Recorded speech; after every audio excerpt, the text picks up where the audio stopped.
ဒီဆက်ကလေးကတော့ကျွန်တော်တို့နော် EA လျှက်စစ်ကျောင်းသားကုမ္ပဏီကနေပြီးတော့ ES Institute Production နာမည်နဲ့တက်ဆင်ထုတ်လုပ်ပေးနေတဲ့ ACDC Power Station လေးဖြစ်ပါတယ် ACDC Power Station လေးဘာတွေသုံးလို့ရမလဲဆိုရင်ကျွန်တော်ဒါလေးကိုဖွင့်လိုက်ရင် inverter ဖွင့်နေခလို့ပါဒီဘက်ကတော့ battery board လေးကိုပြပါလိမ့်မယ်နော် 73.5 volt ပေါ့နော်ဒါလေးပြန်ပိတ်ထားလိုက်မယ်အဲ့တော့ကျွန်တော်မိတ်ဆွေတွေမိတ်ဆက်ပြီးလို့လားဒီကနေပြီးတော့220 output ထွက်တယ်220 volt PC ရသုံးလို့ရမယ်ဒီမှာဖုန်း3လုံးအားသွင်းလို့ရပါတယ်နော်ဖုန်း3လုံးအားသွင်းလို့ရမယ်ဒါလေးကိုနှိပ်လိုက်ရင်ဒီကနေဖုန်း3လုံးအားသွင်းလို့ရပါတော့ကျွန်တော်ပြန်ပိတ်ထားလိုက်မယ်ဒီကနေနှိပ်လိုက်လို့ရှိရင်ဒီခလုတ်လေးကိုနှိပ်ရင်ဒီကနေ12 volt ထွက်မယ်ဒီကနေနှိပ်ရင်12 volt ထွက်မယ်12 volt ထွက်မယ်12 volt ထွက်ဒီကနေ12 volt ထွက်ပါမယ်နော်12 volt မီလုံးလေးချိန်သုံးလို့ရတယ် Wi-Fi နေသုံးလို့ရမယ်12 volt နဲ့လိုအပ်တဲ့ဟာတွေအကုန်လုံးသုံးလို့ရပါမယ်ဒီမှာတက်ဆင်မှုအတွက်ခေါင်းမရှိရင်ကျွန်တော်တို့ခေါင်းလေးကိုလက်ဆောင်ပါပြန်ပိတ်ထားလိုက်ပါမယ်နော်ကျွန်တော်တို့တွင်းထဲကိုကြည့်မယ်ဆိုရင်ဘာတက်ဆင်ထားလဲဆိုရင်ဒီမှာကျွန်တော်တို့600 watt inverter ကပါမယ်600 watt inverter ကဒါကတော့ကျွန်တော်မိတ်ဆွေတွေကမိတ်ဆွေတူက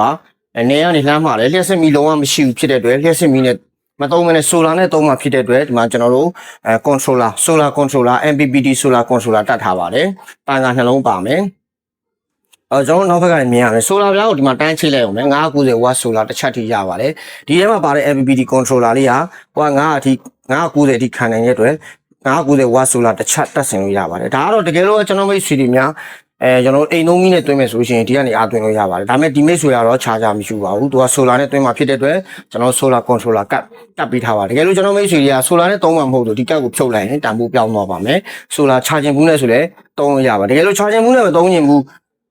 charging ဘူးအတွက်ကုန်ကျမှုရဲ့တက်တာခြင်းနဲ့ဆိုရင် inverter ရှိတဲ့မိတ်ဆွေအနေနဲ့ဒီမှာကျွန်တော်အပေါင်းနှုတ်ကို inverter ချိတ်ပြီးသုံးရင် inverter charging နဲ့တွင်းပါလေ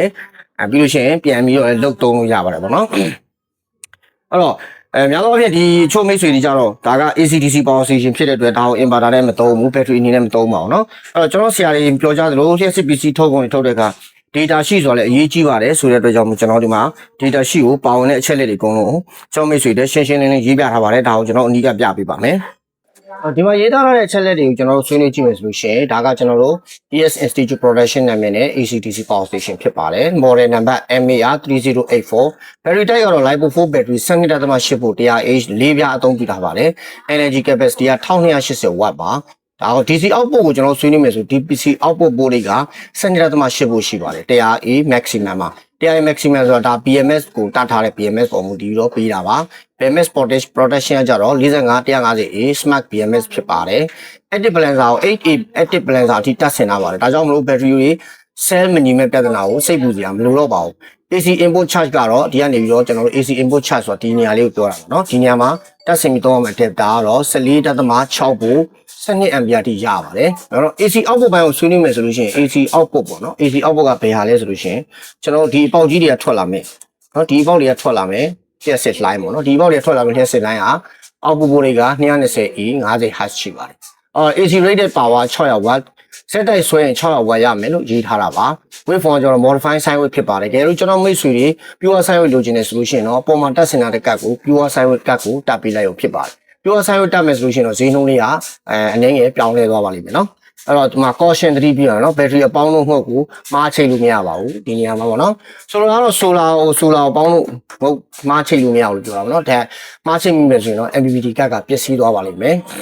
နောက်တစ်ခါဒီမှာကျွန်တော်တို့ပူပြင်းနေအောင်အနားမှာနေအောင်အောက်ဒီမှာဒီဆက်ကိုမထားရပါဘူးဒါတော့ကျွန်တော်တို့เนาะရက်စစ်သုံးသားကုမ္ပဏီ limited မှာတက်ဆင်ထုတ်လို့ဒီပေါ့နော်ဒီမှာကျွန်တော်တို့ကုမ္ပဏီမှတ်ပုံတွေနံပါတ်လည်းရှိပါတယ်ကုမ္ပဏီ license လည်းရှိပါတယ်ကုမ္ပဏီထီထောင်တဲ့ခုနှစ်ကမေလ20ရက်2020 6နှစ်ရှိပါပြီကျွန်တော်တို့ဒီ Viber နဲ့ဆက်သွယ်လို့ရတယ်လို့ဒီဘက်က WhatsApp ကနေဆက်သွယ်လို့ရတယ်ဒီဖုန်းနံပါတ်နှစ်ခုလည်းဒါတိုင်းဆက်သွယ်လို့ရပါတယ်အမှတ်328နီလာ3လမ်းမြောက်ချမ်းကားငယ်ရက်ွယ်မြောက်ကလာပါမြို့နယ်ရှမ်းကုန်မြို့ဖြစ်ပါတယ်